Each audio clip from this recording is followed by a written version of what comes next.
Hello.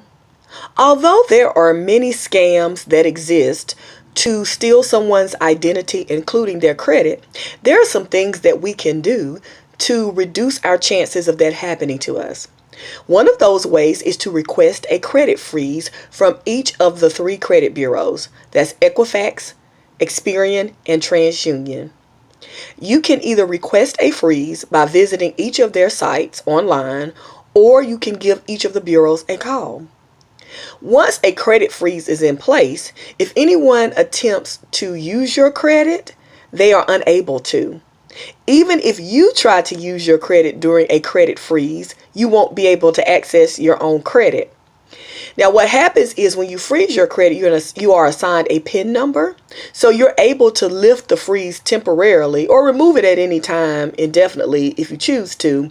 But you can temporarily lift the freeze if you decide you need to apply for credit.